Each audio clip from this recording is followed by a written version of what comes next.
Welcome to garam garam Bezawada రుచుల్లో ఈరోజు chicken curry చేస్తున్నానండి.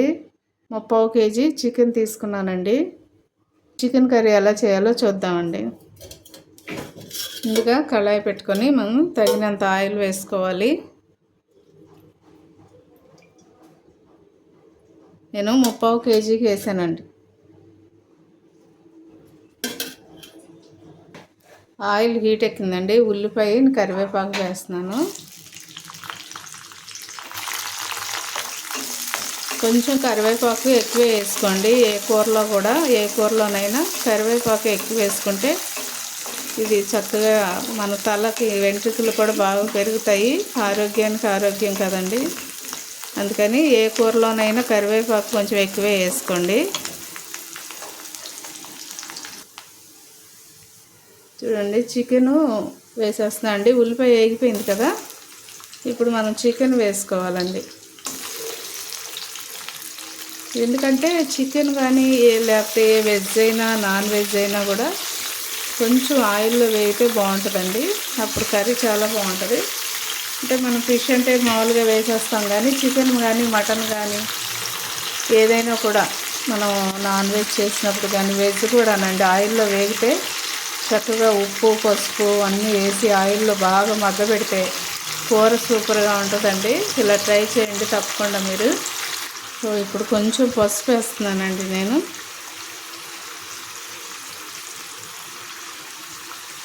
Salt కూడా వేసేస్తున్నానండి. సాల్ట్ కూడా చూసి వేసుకోండి. మనకు కావాలంటే మళ్ళీ వేసుకోవచ్చు, వాటర్ వేసినప్పుడు వేసేసుకోవచ్చు.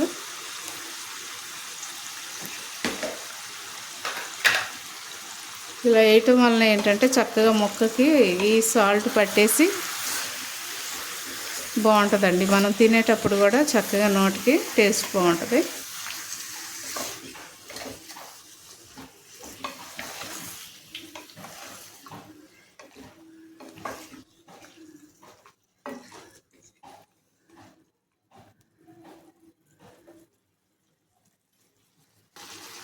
చూడండి, చికెన్లో వచ్చిన వాటర్ అంతా కూడా ఇంకిపోవాలండి.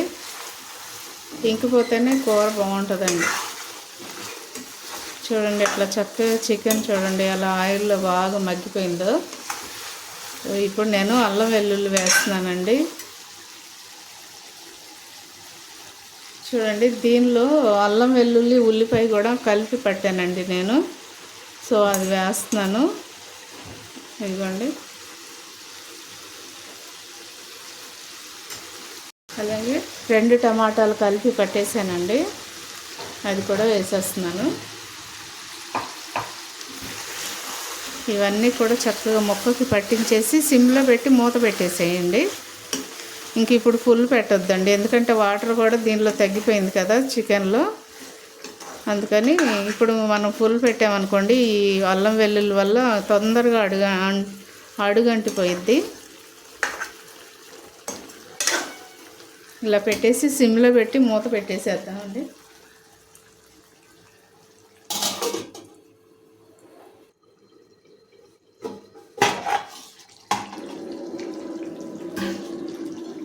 చూడండి, చికెన్ ఇట్లా చక్కగా ఆయిల్ పైకి రావాలండి. అప్పుడే మనం కారం వేసుకుంటే చాలా బాగుంటుంది. చూడండి, కారము నేను 3 స్పూన్లు వేసానండి, చిన్న స్పూన్తో. చూడండి, ఈ స్పూన్తో వేసాను 3 స్పూన్లు. ఫుల్గా వేసానండి. ఒకవేళ మీరు కారం ఎక్కువ తింటే కనుక మీరు ఎక్కువ వేసుకోండి. 3 స్పూన్లు ఫుల్గా వేస్తే మాత్రం సరిపోయిద్దండి పర్ఫెక్ట్గా. చూడండి, చక్కగా కలర్ఫుల్గా ఉంది. సో కొంచెం సేపు సిమ్లో పెట్టి మూత పెట్టేసేద్దామండి.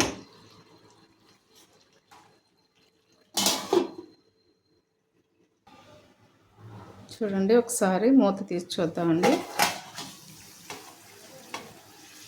చూడండి, చక్కగా ఇట్లా ఆయిల్ పైకి వచ్చింది కదండి. ఇప్పుడు వాటర్ వేసేస్తున్నాను.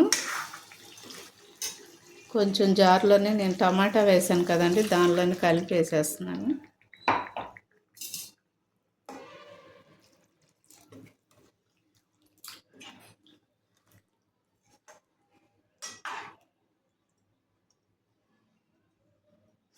ఒకసారి సాల్ట్ చూసుకుంటే ఒకసారి వేసేసుకుంటే బాగుంటుందండి కర్రీ కూడా. ఇప్పుడు సాల్ట్ చూసేసుకొని ఒకసారి వేసి మూత పెట్టేసేస్తే అది చక్కగా ఉడికిపోయిందండి. స్టవ్ మీడియంలో పెట్టేసుకోండి.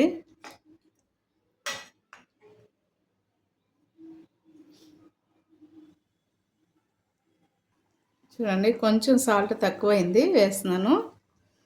మీరు కూడా చూసి ఇప్పుడే వేసేసుకుంటే అండి కర్రీకి ఈ ముక్కకి పర్ఫెక్ట్గా సాల్ట్ పట్టుద్ది, మనం తినేటప్పుడు కూడా బాగుంటుందండి. తప్పకుండా ఇలాగే ట్రై చేయండి, నాకు కామెంట్స్లో పెట్టండి చేసిన తర్వాత. ఒకసారి మూత తీసి చూద్దామండి, ఒకసారి కలపాలండి ఎందుకంటే అడుగు అంటుంది కదా.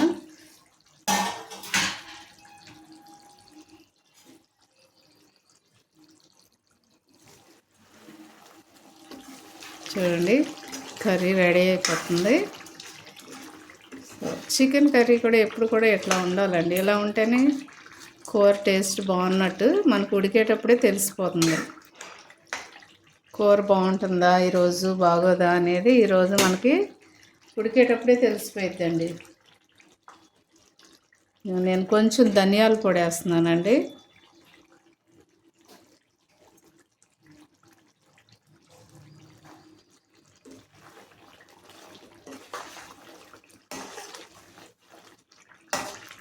కొంచెం ధనియాల పొడి వేసాను కదా, మూత పెట్టేద్దాం. మీ దగ్గర కొత్తిమీర ఉంటే కూడా వేసేసుకోండి.